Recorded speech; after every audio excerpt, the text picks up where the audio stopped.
Bom dia, hoje é 21 de maio de 2025. Meu nome é Breno Altman e estamos dando início a mais uma edição do programa 20 Minutos. Fascismo voltou a ser tema de intenso debate nos últimos anos, com a ascensão da extrema-direita em várias partes do planeta, remetendo à inevitável comparação histórica com fenômenos do século passado. A definição da natureza dessa nova extrema-direita está longe de ser apenas um debate acadêmico. Tem reflexos diretos sobre como se deve combater essa corrente. Muitas vozes de esquerda diante desse cenário são enfáticas. A contradição principal do mundo em nossos dias seria entre democracia e fascismo. Por essa leitura, o certo a ser feito seria defender como prioridade essencial o regime de democracia liberal, através de uma aliança que reunisse da própria esquerda a uma suposta direita democrática. Para construir essa ampla frente pela democracia, a esquerda deveria limitar seu programa e sua prática política a reformas dentro de um modelo aceitável pelos aliados antifascistas de matiz liberal e conservador. Ou seja, o novo fascismo deveria ser enfrentado nos marcos do capitalismo e da democracia liberal, sem ambições maiores de rupturas ou transformações. Mas há quem critique essa opção, considerando que a inexistência de uma alternativa com clara identidade de esquerda acabaria por fortalecer o próprio fascismo, que se alimentaria do mal-estar com o sistema vigente sem ter uma contraposição na disputa desse estado de ânimo. Para discutir tal cenário, receberemos hoje Vladimir Safatli, filósofo, ensaísta e professor titular do Departamento de Filosofia da Universidade de São Paulo, doutor pela Universidade de Paris 8, com pós-doutorado em Louvain e na Universidade da Califórnia. Safatli é um dos mais influentes pensadores da atualidade. Fiquem conosco, já vamos começar.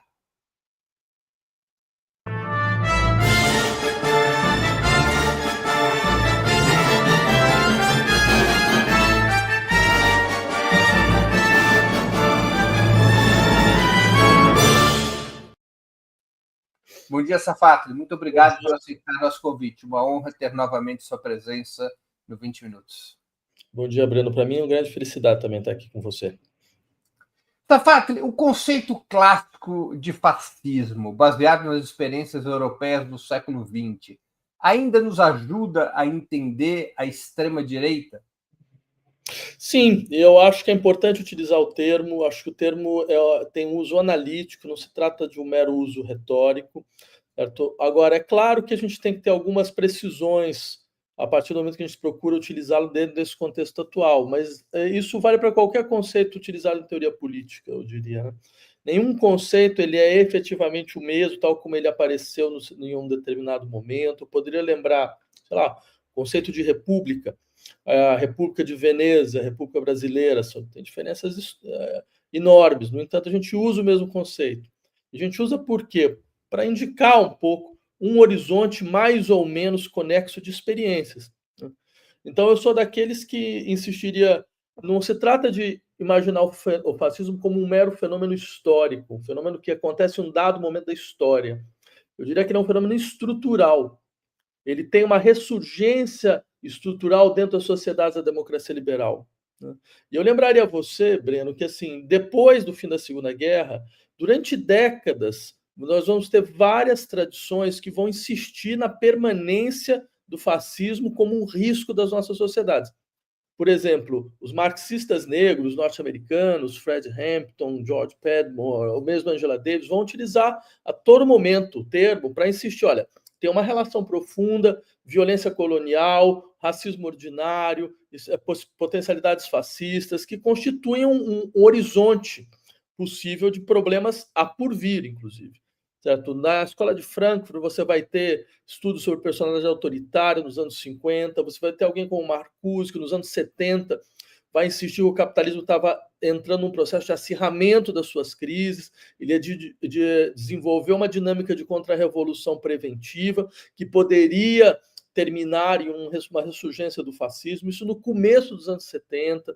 Na Itália, você vai ter artistas como Pasolini insistindo para pensar em todas as ações diretas da extrema-direita no final dos anos 60, dos anos 70, na Itália, insistindo na permanência do fascismo, mesmo no Brasil, quando a gente estava em processo de ditadura militar. Teóricos como Francisco de Oliveira, como Otávio Iani, vão falar em articulações entre fascismo e ditadura militar. Ou seja, isso nunca saiu do nosso horizonte, a não ser nessas últimas décadas, né? Então, eu insistiria na necessidade de recuperar essa problemática para entender a fragilidade interna daquilo que a gente chama de democracia liberal. É possível diferenciar fascismo, autoritarismo e populismo de direita, ou são expressões de uma mesma lógica política em graus diferentes? Olha, essa é uma bela questão, Breno, porque tem todo um problema em nomear o problema, né? Eu acho que tem todo um jogo sobre, afinal de contas, qual é o nome exato do problema. E esse jogo não é um jogo desinteressado. Ele é um jogo que tem seus interesses muito claros. Por exemplo, por que se fala em populismo de direita? Por que a gente, por exemplo, transformou o populismo numa espécie de grande conceito quase ônibus que entra por todos os lados? Tem um populismo de esquerda, tem um populismo de direita, certo?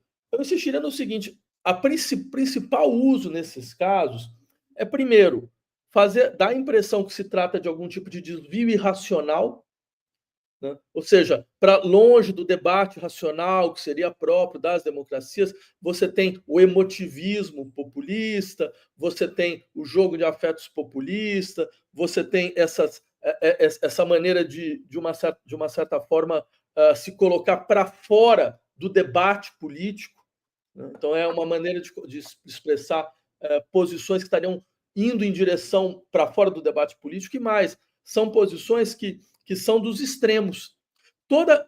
Todo questionamento, digamos, da possibilidade de que esta democracia que nós temos é aquilo que a gente deve preservar, cai sobre a égide do populismo. Então, você cria uma espécie digamos assim, de articulação conjunta entre as posições de esquerda e as posições de direita ao mesmo tempo. E aí tem vários outros temas: ultranacionalismo, direita radical, ultradireita e coisas desse tipo. Tudo para você não utilizar o termo que está sendo colocado nas ruas, que está sendo mobilizado nas manifestações, que é fascismo. Eu diria, há várias razões para que a gente use o termo agora. E uma das coisas mais importantes deste uso é nos alertar para o tipo de risco que nós estamos diante atualmente. Quer dizer, o que pode nos esperar daqui para frente. Agora, como você sintetizaria o conceito de fascismo? O que é fascismo, afinal de contas? Olha, eu acho, inicialmente, há uma maneira muito ruim de tentar fazer esse tipo de definição, que é um pouco como um botanista que vai tentar definir, a partir de uma taxonomia, certo? Quais são as classificações das plantas. Então, você tem esses exercícios acadêmicos, acho muito infrutíferos. Tem 12 características que você deve ter para que você possa descrever algo de fascismo. Tem 15 características, tem 10 características. Eu insistiria, na verdade, em uma outra estratégia, que eu acho muito mais realista e muito mais precisa do ponto de vista analítico, né? que não seja esse feixe de propriedades que você procura estabelecer. Eu insistiria que o fascismo é, antes de qualquer coisa, uma forma específica de violência social. Tem um elemento estrutural, tem um dado estrutural. E não é só uma violência do Estado contra setores descontentes da população, que é coisa que a gente vê em todo qualquer autoritarismo, porque você tem várias formas de autoritarismo que não são necessariamente fascistas. Qual é a característica fundamental da violência fascista? É que é uma violência que reconstitui a sociedade. Ela reconstrói a sociedade. Uma violência baseada na profunda desensibilização, indiferença e desumanização, que não é só uma violência do Estado para com a sociedade, mas uma violência que vai reconstruindo os laços sociais. vai reorganizando a sociedade sob a forma de milícia, vai reorganizando as subjetividades. Então, as tópicas clássicas do microfascismo, ou seja, do fascismo que ele não está vinculado não só a um tipo de política de governo, mas está vinculado a uma forma com que as relações se estabelecem, ela é completamente válida. Então, acho que digamos assim, a nossa tarefa é definir claramente esse modelo de violência e conseguir identificá-lo quando ele aparece. Agora, fascismo no século XX estava associado diretamente a um certo tipo de regime político. Claro que havia nuances e diferenças entre esses regimes, mas fascismo se empregava por um certo contorno, ditaduras abertas, com base de massa, ou seja, a capacidade de suportar esse regime sob base de massas, e outras características que criavam um certo paralelo entre regimes como o nazista, o fascista na Itália, o salazarismo em Portugal, o franquismo na Espanha e até as ditaduras que muitos chamavam de militar fascistas da América Latina. Para você, fascismo não está associado diretamente a um tipo de regime político? É possível ser fascista sem estar associado à defesa de um regime com essas características? Então, por que é importante colocar as coisas nesses termos, Breno? Porque eu diria assim, primeiro, essa definição mais ou menos clássica, ela fala em vários aspectos. Porque a gente tende, por exemplo, a falar, não tem fascismo sem expansionismo militar, por exemplo. É um traço clássico de toda a bibliografia. No entanto, historicamente, a gente conheceu, você mesmo descreveu o salazarismo, que não é marcado pelo expansionismo militar, ou seja, não é marcado na maneira pela guerra colonial. É a guerra colonial, mas é um outro tipo de processo, é um outro tipo de dinâmica. Ou a África do Sul, do regime do apartheid, que não era marcado por um expansionismo militar da natureza que a gente conhece no fascismo, né? Porque o expansionismo militar nazista, por exemplo, é um expansionismo sem limite. É um expansionismo que ele é feito, a Hannah Arendt tem essa ideia, de você mobilizar uma guerra contínua. A ideia da guerra permanente ela se torna um elemento constituinte do modelo mesmo de funcionamento da sociedade, né? Que não são exatamente esses casos. Você fala, mas você precisa ter uma liderança forte do fascismo. Você tem casos onde não aconteceu. Por exemplo, a Hungria, depois do governo Bela Kun, né, ela é o primeiro laboratório do fascismo, no final das contas, e não tem essa figura, né? Então, eu diria, é possível você ter emergências singulares do fascismo. Por que eu acho importante falar disso? Porque isso nos permite ter uma sensibilidade maior, né, para o que está diante de nós agora. Porque, é claro, assim, normalmente quando a gente levanta esses debates na universidade, é um pouco isso, mas não tem essa característica, não tem aquela, não tem aquela. Não tem mesmo. Então a gente está dentro de uma ressurgência de novo modelo. Agora, por que eu insisto que é importante falar em fascismo? Nesses casos, principalmente. Porque, veja, um dos elementos fundamentais dessa violência fascista é a transformação da guerra civil permanente em um modo de funcionamento da sociedade civil. A sociedade se recompõe através da ideia de uma guerra civil permanente, que não é, por exemplo, dentro da tradição marxista, a gente tem também essa forma de compreender a sociedade civil como uma guerra. Só que é uma guerra que pode ser transposta para uma dinâmica de luta de classe e que termina. Ela, assim, ela não tem como sua característica ser permanente.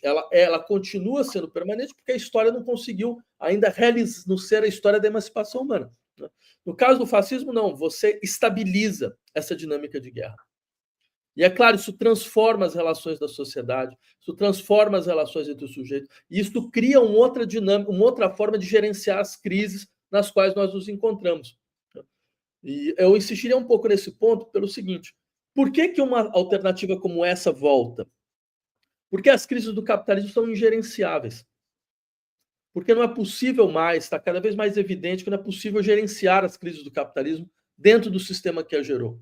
Esse sistema de crises que a gente conhece, crise ecológica, crise política, crise econômica, crise social, crise demográfica, crise psicológica, crise epistêmica, essas crises não tendem a passar.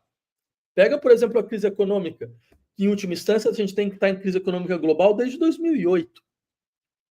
Pega a crise política, que é essa crise da decomposição da democracia liberal, faz mais de 20 anos que esse processo está em marcha, né? Ele só está acelerando, na verdade. A crise ecológica, a gente sabe que ela não tem como ser resolvida dentro do horizonte do capitalismo atual, que, na verdade, acelera o seu processo de concentração, seu processo de extração de valor a partir do uso da crença de que a Terra é um espaço infinito de extração de valor, que o trabalho é um espaço infinito de extração de valor. Certo? Então, dentro desse horizonte, eu diria, o que o fascismo faz? Ele dá uma leitura realista do processo. Ele fala, olha, efetivamente, não tem como gerenciar essas crises. E mais, não tem sociedade para todo mundo. Não tem espaço na sociedade para todo mundo. Então, o que a gente faz? A gente gerencia uma guerra civil. A questão é, vai ter uma parte que vai ser salva, tem uma outra parte que a gente vai deixar morrer, que é um princípio de poder soberano por excelência. A questão é onde você quer estar, que parte você quer estar. Você quer estar na parte dos que vão ser salvos? E esses que vão ser salvos são aqueles que são capazes de empreender, são aqueles que estão protegidos pela preferência. O fascismo é essencialmente darwinista. Tem uma dinâmica darwinista muito clara, é verdade, você tem toda a razão, né? Que se expressa nessa ideia. Não, esta guerra civil, a lógica é essa, se a sociedade vai se dividir, se uma parte vai ser preservada, outra não, se a outra parte vai ser submetida à máxima espoliação, e as fraturas sociais vão falar cada vez mais alto, a fratura de raça, a fratura de gênero, a fratura na relação à natureza. Então, isso significa, entre outras coisas, que você é convocado a saber de que lado você vai estar, certo? E qual é o tipo de adesão que você vai, afinal de contas, sustentar. Como é que o fascismo se relaciona com os ciclos econômicos do capitalismo? Olha, ele é o freio de emergência dos processos de crise, né? Ou seja, quando a estrutura, digamos assim, as dinâmicas liberais elas já não funcionam para gerenciar as crises, por quê? Porque você tem descontentamentos muito profundos, você tem acirramentos de luta de classe, certo? E você tem também uma incapacidade efetiva de você responder a certas demandas de setores mais vulneráveis da sociedade que entram em processos de ruptura possível, que entra em potencialidades revolucionárias, o fascismo é chamado. Aí você pode dizer, mas espera aí, isso é um pouco estranho, porque a gente não tem nenhum horizonte revolucionário de esquerda agora. Então, por que o fascismo é chamado? Aí que eu acho que é interessante esse conceito que já nos acompanha há quase um século. O fascismo tem uma dinâmica de contra-revolução preventiva. Ele é um processo contra-revolucionário, é importante levar isso em conta, mas que, efetivamente, ele vai na frente das possibilidades de revolução concreta. Nos anos 30, o processo revolucionário ele tinha uma realidade concreta muito mais evidente do que agora. Só que agora você tem uma dinâmica digamos assim, de insatisfação, certo? Que é explícita dentro do século XXI. Você tem uma sequência de insurreições populares que demonstra a insatisfação social de maneira muito explícita. Eu diria que o fascismo ele consegue ter uma resposta preventiva a isso. Como é que você analisa movimentos como o bolsonarismo, o trumpismo, o lepenismo, as diferentes formas de manifestação contemporânea de fascismo ou neofascismo? Eles têm uma identidade entre si ou eles são movimentos de natureza distinta? Eu acho que eles têm tanto identidade que eles se articulam entre si, né? Por exemplo, a relação entre trumpismo e bolsonarismo é orgânica. É uma relação incestuosa, uma relação efetiva. Ou seja, você tem circulação de estratégias de informação, de ação conjunta entre governos. Eu lembraria, por exemplo, alguém como Jamil Chad levantou um dado muito interessante nesse sentido, quando ele lembrava quando o governo Trump perde a eleição, certo? Ele manda um memorando para todas as outras embaixadas, isso porque ele estava trabalhando dentro do horizonte de diplomacia internacional, dizendo, olha, agora as questões que normalmente são tratadas conosco devem ser tratadas com a embaixada brasileira, que era na época do Bolsonaro. Ou seja, mostrando uma articulação profunda de política internacional entre todos eles. Eu lembraria, na verdade, que, entre outras coisas, e só pegando o caso do bolsonarismo, eu acho que ele é incompreensível sem levar em conta a história do integralismo brasileiro.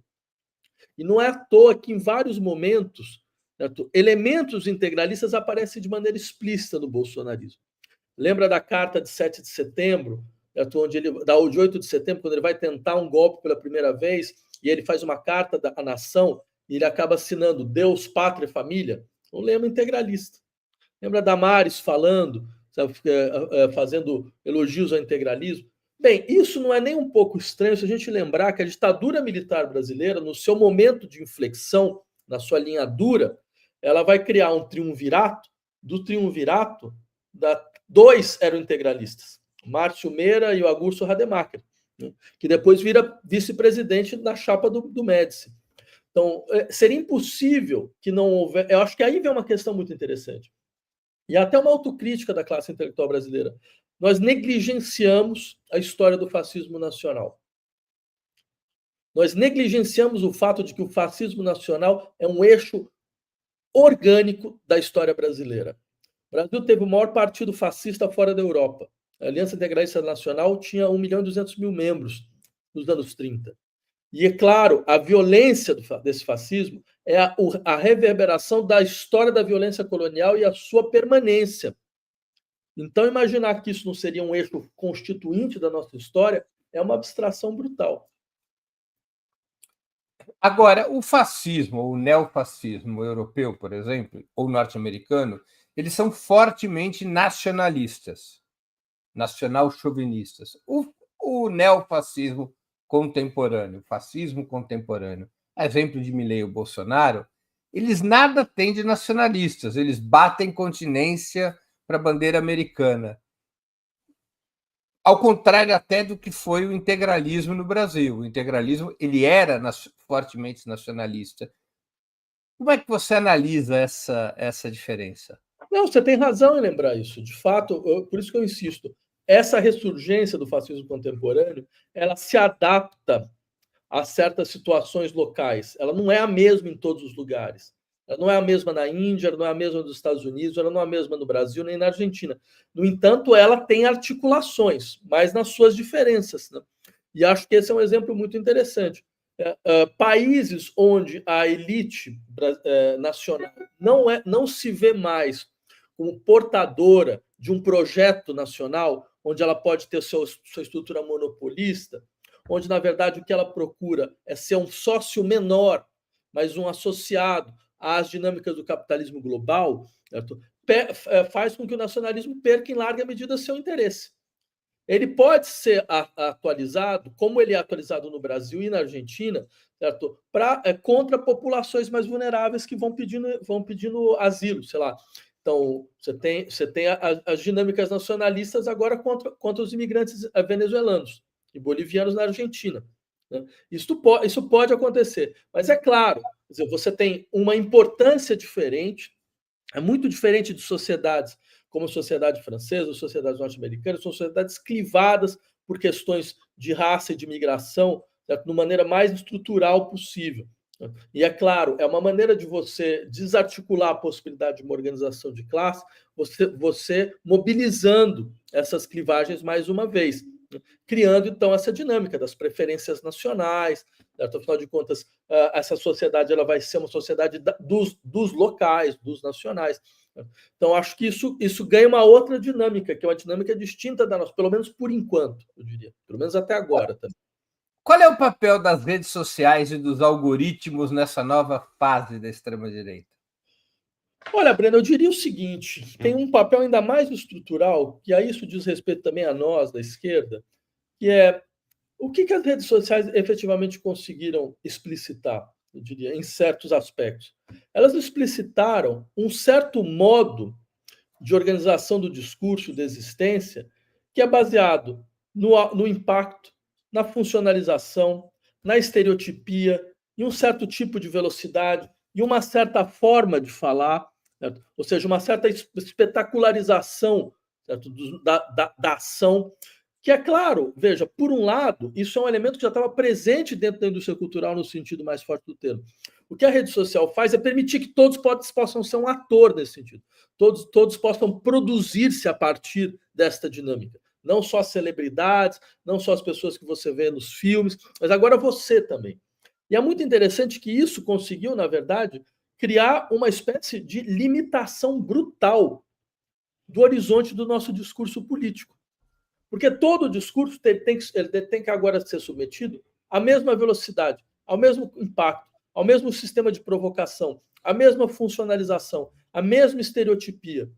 Como dizia o Mayakovsky, não há processo evolucionário sem forma revolucionária. Então, eu diria, isso é uma questão importante para a experiência política.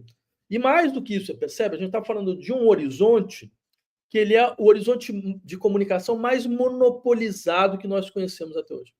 No fundo, toda a comunicação mundial hoje passa por 4 pessoas. Por 4 pessoas. Isso nunca aconteceu. Mesmo o nosso sistema, que sempre foi monopólio, sistemas de broadcasting, eram as famílias locais.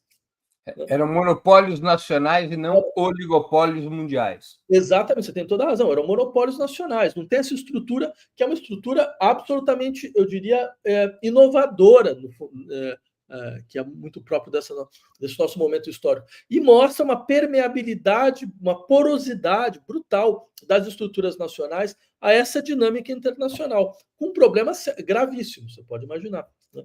Então, ou seja, não só você tem uma estrutura monopolista, mas você tem também uma linguagem monopolista. Agora, por que o fascismo cresce?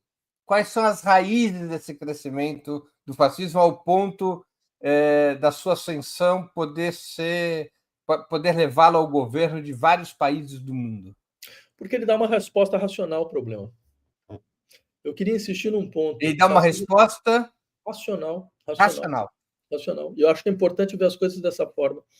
Eu queria insistir num ponto. Eu sou contrário, por exemplo, ao uso desses termos psicológicos, como regressão social, ressentimento e coisas dessa natureza, para tratar desse tipo de escolha política. Porque eu acho que isso acaba não ajudando em absolutamente nada para a gente entender o que está realmente em jogo dentro desse processo. Eu queria insistir, não, há uma escolha racional do fascismo. O que mostra uma coisa terrível, que a razão não vai nos ajudar muito. Quer dizer, você pode ser racional e fascista ao mesmo tempo. Né? Quer dizer, eu digo essa passagem, um pouco de dialética do esclarecimento nesse momento da vida pode nos ajudar. Né? Porque essa é a tese, entre outras coisas, da dona do Horkheimer. Quer dizer, não é uma barbárie que está lutando contra a civilização. Não, a civilização nem precisa da barbárie, porque ela produz suas próprias barbáries. Ela tem um potencial de barbárie. E uma das figuras desse potencial de barbárie é o fascismo. Né? E por que eu digo isso? Mais uma vez, o fascismo ele traz uma perspectiva brutalmente realista, que consiste basicamente em dizer, de fato, não há sociedade para todos, não há espaço para todos nessa sociedade, e é necessário saber lidar com isso, com esse princípio de realidade.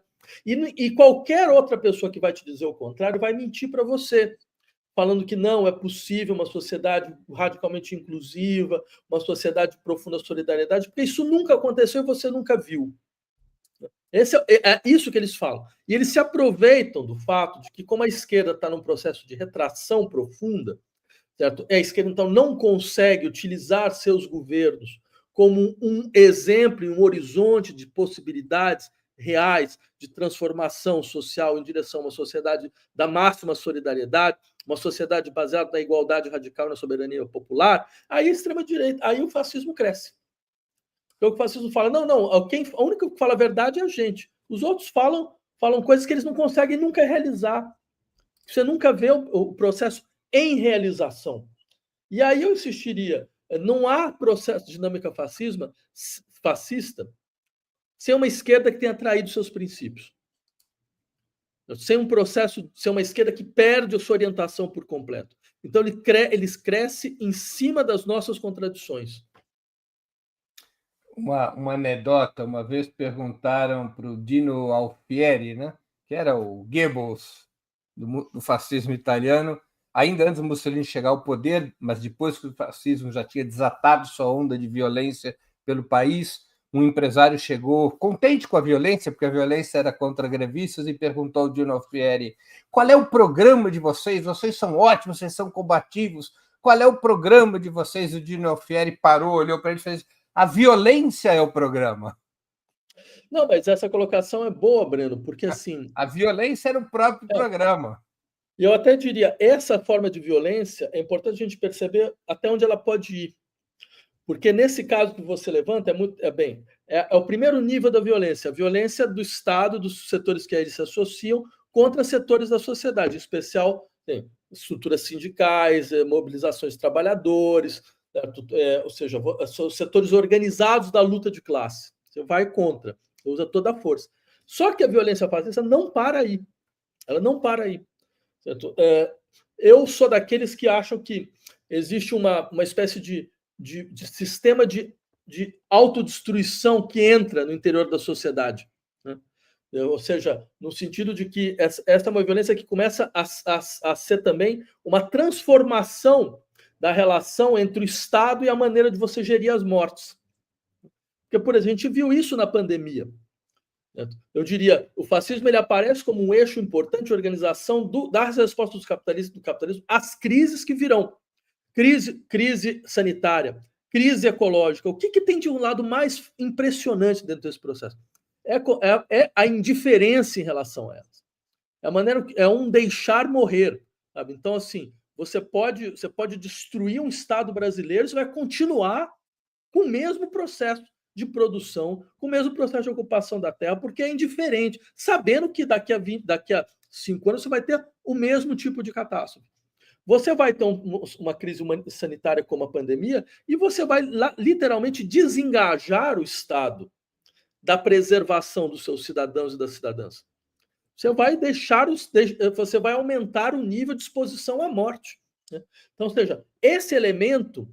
Novamente, um elemento darwinista clássico. Darwinista, você tem toda a razão, toda a razão. Que ele vai se naturalizando dentro das nossas sociedades. É por isso que, por exemplo, eu estou escrevendo um livro sobre essa ressurgência do fascismo, e o último capítulo é sobre a situação de Gaza, porque eu acho que é um laboratório extremamente impressionante nesse sentido. Quer dizer, você criou um laboratório... Israel virou o regime fascista dos sonhos. Pois é, exatamente. E assentado em cima de um laboratório global de dessensibilização e de desumanização. O mundo foi submetido a um experimento social, eu diria. Experimento de eu vou te botar um genocídio na tua cara e você não vai reagir. Eu vou fazer um genocídio ser filmado, você está vendo os detalhes, todo dia aparece coisa, e não haverá reação. Claro que você teve reações populares por todos os lados, reações muito heróicas, mas, ou seja, as reações não vai haver reações de governo, não vai haver mobilização para que isso pare. Né? Porque, é claro, isso é como se você estivesse aplicando alguma coisa. A história do fascismo é essa. Você aplica tecnologias de violência em situações coloniais e depois você exporta para o centro do capitalismo global. Né? E acho que... eu diria... você tem toda a razão. E aqui a gente está vendo a mesma coisa. Eu vou aplicar um tipo de violência, de tecnologia de dessensibilização social, num caso colonial clássico, e depois eu vou exportar se for necessário. Onde passa um boi, passa uma boiada. Onde passa um boi, passa uma boiada. A esquerda deve se aliar ao centro liberal e à direita dita democrática para conter a extrema-direita, ou, ao contrário, o caminho da esquerda deveria ser buscar um projeto autônomo e radical, no sentido de ser uma alternativa à estrutura que gera o fascismo? Breno, você pode me explicar o que é direita democrática? Porque eu não consigo entender. Por isso que eu disse a direita dita democrática. Não é? Não, eu acho interessante essa colocação exatamente por isso. Tentam vender para a gente uma coisa que sequer existe. Não existe uma direita democrática, muito menos em um país como o Brasil. A dita direita democrática, se precisa dar golpe de Estado, ela dá golpe de Estado, como já deu várias vezes na história brasileira. A dita direita democrática naturaliza processos de espoliação e de vulnerabilização, de racialização na sociedade brasileira, certo? Que são constituintes da nossa brutalidade social. A direita democrática, ela acha normal o extermínio de populações, certo? A partir do aparato policial. Essa é a direita democrática brasileira. Ou seja, ela não existe enquanto tal.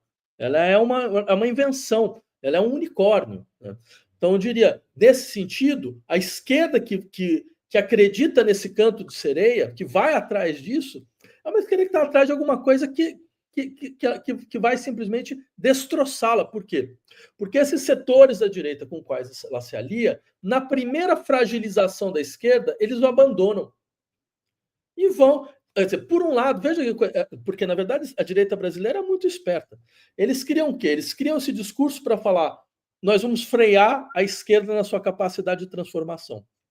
Então eles entram nos governos de esquerda freando os governos. E aí o que acontece? Você tem grandes aliados? Você não tem grandes aliados. A primeira situação de fragilidade, eles largam o teu governo e vão para outra barca. Ou seja, eles te obrigaram a não governar. E depois, claro, o preço desse não governo é pago por você, e depois eles saem e vão para os seus lugares naturais.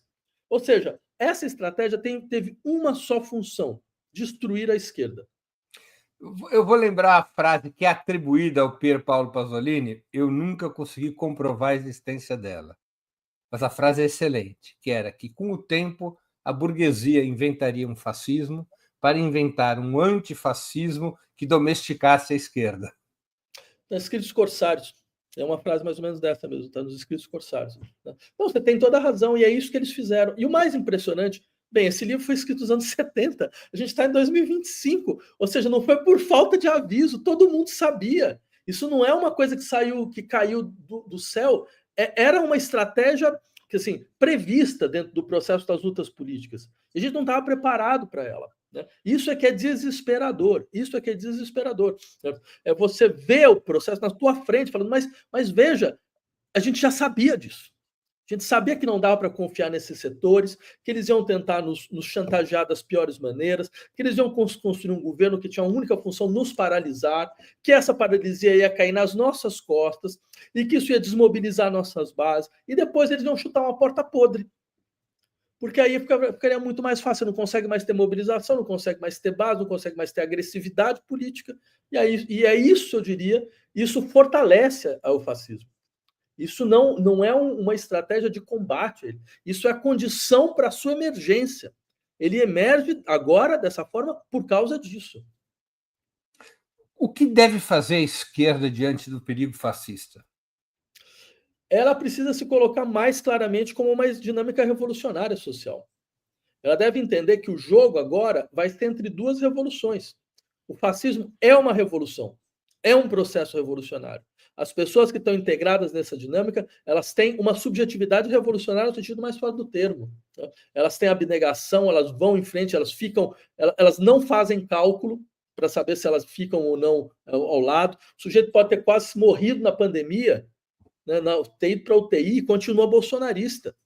Então, você percebe? Isso tem um tipo de engajamento que eu gostaria que nós tivéssemos do nosso lado. Né? A verdade é um pouco essa. Então, acho que isso é só um sintoma de que essas são pessoas que acreditam efetivamente que estão fazendo uma ruptura social. Só que uma ruptura à direita, uma ruptura conservadora, uma ruptura para preservar as dinâmicas de opressão, de espoliação, que garantem a certos setores da sociedade algum tipo de sobrevivência. Né?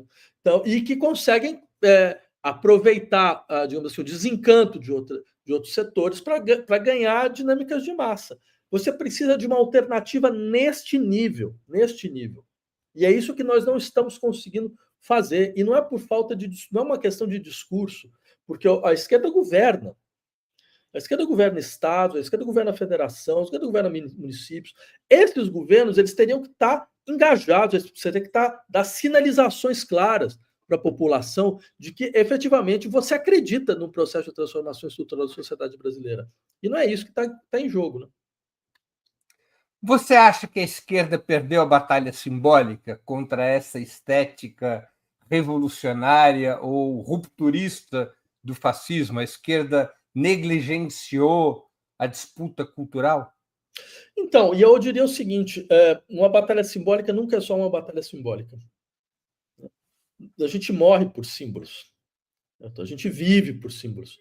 Ela é muito mais do que uma superestrutura. Ela é a base que organiza nosso campo de experiência. E perder aí é perder em tudo.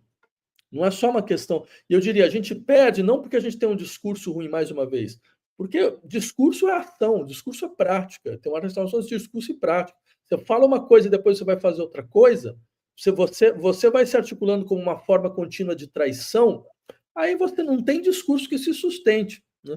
Eu diria, tem esse lado e ainda tem um outro lado que eu ainda acho mais grave, que assim, uma maneira de você mostrar que você está lutando por uma outra sociedade, por um outro mundo, é você criar outras linguagens e fazer com que as pessoas, elas efetivamente, elas percebam que você complexifica o horizonte da experiência delas porque você traz outras linguagens, né? A esquerda sempre teve vinculada a esse processo, certo? Agora, o que acontece hoje é não, a gente usa a linguagem da direita, a gente se comunica como eles se comunicam, a gente cria as nossas campanhas da maneira como eles criam as suas campanhas, a gente fala do mesmo jeito.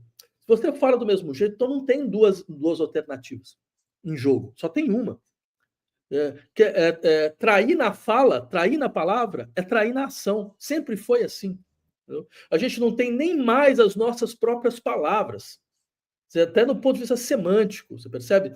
Por exemplo, eu costumo dizer isso para os meus alunos. Qual a última vez que vocês ouviram falar em autogestão da classe trabalhadora? Vocês nem lembram mais que a palavra existe. Porque ela nem circula. Tem gente que já pensa que autogestão é algum problema estomacal. Pois é, exatamente. Quer dizer, já nem tem mais referência da ideia. Mas empreendedorismo todo mundo ouve aqui, inclusive dentro da boca da própria esquerda. Então você percebe, a gente perdeu. A gente não tem mais linguagem. Certo? E não ter linguagem é a pior de todas as situações políticas possíveis. Diante da ameaça contra-revolucionária que representa o neofascismo, há espaço para uma alternativa revolucionária, para uma alternativa socialista? Então, Breno, eu diria o seguinte, vamos pegar a nossa história nos últimos 15, 20 anos. A história mundial, a história global. A gente viu em várias circunstâncias, certo? Mobilizações populares por todos os lados, né? Em países como Chile, como Colômbia, como a Primavera Árabe, a Turquia, a Espanha, que no mínimo que você pode dizer são setores expressivos da população que entra em processo explícito de descontentamento social. Qual é a resposta da política institucional a essas dinâmicas?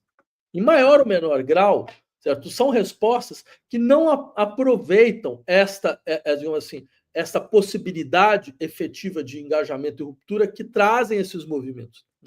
Então, acho que há muito campo a ser desdobrado nesse sentido. Por que a esquerda não faz isso? Por que a esquerda não procura isso?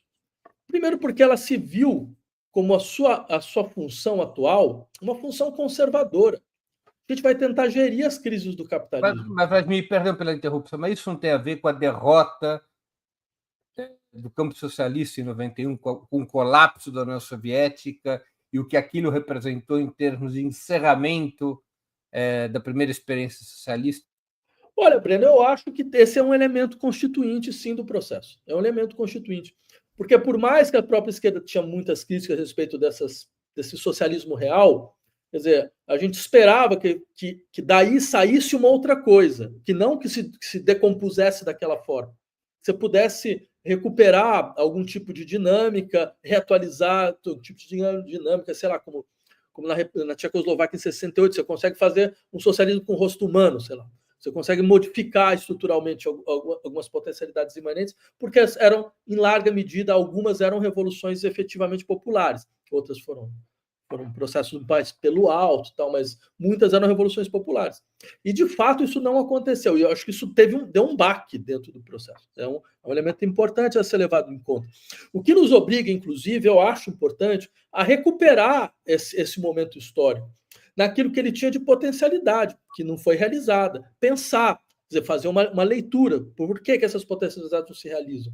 Né? E parar com um certo tipo de leitura que é primária. Por exemplo, eu posso dar um exemplo. Por exemplo, fala-se, mas nas experiências comunistas, as questões vinculadas a gênero, as questões vinculadas à sexualidade eram extremamente conservadoras. O sujeito que fala isso desconhece radicalmente o que foi o Código da Família de 1918, quais foram os debates até 1927, certo? Como que a estrutura institucional das relações entre gênero e sexo modificaram-se radicalmente, porque era um elemento constituinte das lutas e das batalhas. É claro que um processo posterior reorienta essa dinâmica. Mas isso mostra, quer dizer, como essas dinâmicas evolucionárias são assentadas em uma visão mais global do que significa uma sociedade em revolução. Né? E eu acho que é importante retomar, recuperar, repensar, até porque essa reconstrução da esquerda, que vai ser dolorosa, vai ser lenta, que vai ser meio incontrolada, a gente não sabe exatamente como ela vai fazer, ela exige você recuperar certas tradições, ela exige você recuperar coisas que ficaram perdidas no processo histórico, novos tipos de aliança, novos tipos de debate. No marxismo latino-americano, você tem discussões extremamente profícuas entre modos de resistência de povos originários e modos de resistência da classe trabalhadora. Mariátegui é um exemplo clássico nesse sentido. Acho que tudo isso vai precisar ser recuperado. Agora, esse conservadorismo, esse convencimento de setores da esquerda de que havia se chegado ao fim da história, que não se podia ir além do capitalismo, da democracia liberal, como se rompe isso? É uma questão de debate teórico? Como é uma se questão rompe de escuta de sofrimento, eu acho. É uma questão de escuta de sofrimento. Como é possível, com esse nível de sofrimento social, certo? Esse nível de sofrimento social que, inclusive, se transforma em níveis absolutamente inacreditáveis de sofrimento psíquico. Né? Nós vivemos em uma era de um aumento exponencial dos níveis de sofrimento psíquico. E assim, o caso brasileiro é um caso exemplar. Pega qual é o nível de depressão no Brasil. De 13% a 15% da população. Pega qual é o nível. Quando se torce para o Santos, fica ainda pior. Não. Isso aí eu já posso ter vários problemas, esse ainda não. Né? Eu carrego esse problema. Pega o nível bem. Todo mundo está num momento ruim do futebol. Mas pega o nível de transtornos de ansiedade brasileiro. Ou seja, eu assistiria. Esses processos mostram não uma espécie de digamos, desadaptação de indivíduos. Não, ele mostra um problema social. A sociedade não consegue responder às expectativas de uma vida minimamente bem-sucedida das suas populações. E as populações sofrem com isso. Se existe sofrimento, se você tem sofrimento, você tem sintomas, você tem possibilidade de transformação social. É o que eu teria a dizer. Deixa eu te fazer uma última pergunta aqui de mérito. As eleições de 2026 se aproximam e o bolsonarismo não dá sinais de perder força. É provável que um candidato de extrema-direita seja protagonista na corrida presidencial. A esquerda não deveria se unir ao redor da reeleição do presidente Lula? Essa é uma questão que vai ser a grande questão daqui até o ano que vem. Né? Eu tenderia a dizer o seguinte, mas o Lula quer se unir com a esquerda? Eu tenho minhas dúvidas. Porque assim, se unir não é o que eles estão fazendo, não é você colocar a gente numa chantagem, ou se une, ou vocês vão estar fortalecendo o inimigo. Se unir é outra coisa. Se unir é falar, não, tem pontos que nós vamos fazer em comum. Nenhum dos pontos que a esquerda colocou em circulação, que ela pediu, foi ouvido. Né? Então, ou seja, nesse sentido, eu sou a favor de pensar radicalmente mesmo em fazer uma dinâmica no qual esses setores hegemônicos da esquerda entendam que eles não podem fazer esse tipo de chantagem. Não funciona a chantagem dessa forma. Ou você cria uma aliança de verdade, certo? E com isso você integra elementos do programa, ou então os setores da esquerda vão fazer uma campanha própria. Nem que seja no primeiro turno, nem que seja para lembrar a sociedade brasileira que existe sim uma pauta de esquerda e que ela precisa ser ouvida, no sentido mais. E que a gente tem resposta para uma série de problemas da sociedade brasileira. Certo? E que essas respostas têm que ser ouvidas. O que não dá para fazer desse jeito que o governo está fazendo. O governo simplesmente ignora a existência da esquerda brasileira. Ele ignora. Ele negocia com os setores da direita, até com os setores da extrema-direita. Ele não ouve a esquerda.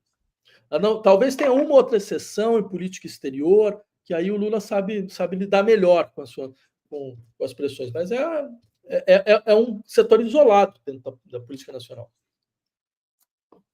Muito bem. Vladimir, nós estamos chegando ao final da nossa conversa. Eu queria te fazer duas perguntas que eu sempre faço às nossas convidadas e convidados antes das despedidas. A primeira, qual livro você gostaria de sugerir aos nossos espectadores e espectadoras? A segunda, qual filme ou série poderia indicar a quem nos acompanha? Então, um livro que eu estou lendo agora, que o título é Lugar Periférico e Ideias Modernas, né, do Fábio Querido.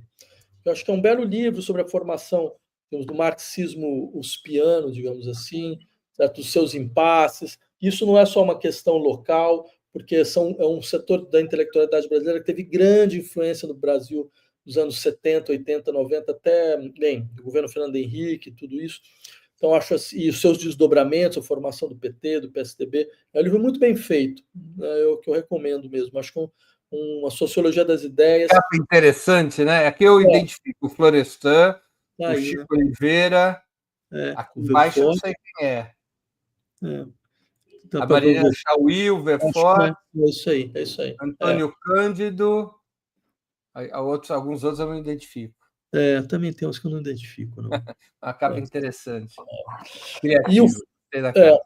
e o filme é. Eu estava revendo um filme do Buñuel, esse Obscuro Objeto do Desejo, né, que eu recomendo muito, porque é sobre uma época de colapso das possibilidades de relação amorosa. Né? E como você tem mais do que essa questão do colapso amoroso, também como o horizonte social que o filme mobiliza, né? Que acho que isso passou um pouco desapercebido, né, na época.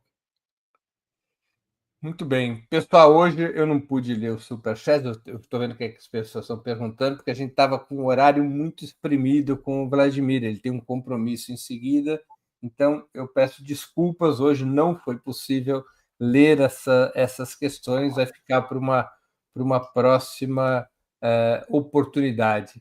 Vladimir, eu queria agradecer muito pelo seu tempo, por essa conversa, como sempre, tão essencial. Muito obrigado por outra vez aceitar o nosso Tá. convite. Eu agradeço, Breno, e também queria aproveitar aqui e parabenizar você pelo seu trabalho. O seu trabalho está sendo muito importante para o debate nacional, pelas lutas que você levantou, pela questão da Palestina e tantas outras. Sim, eu acho que o Brasil te deve alguma coisa. Muito obrigado, Vladimir. Muito obrigado. Um Eu abraço. também. Tchau, tchau. Eu também agradeço a todas e todos que assistiram a esse programa, em especial aquelas e aqueles que puderam fazer contribuições financeiras ao nosso site e ao canal de Ópera Mundi no YouTube. Sem vocês, nosso trabalho não seria possível e não faria sentido. Um grande abraço a todas e a todos.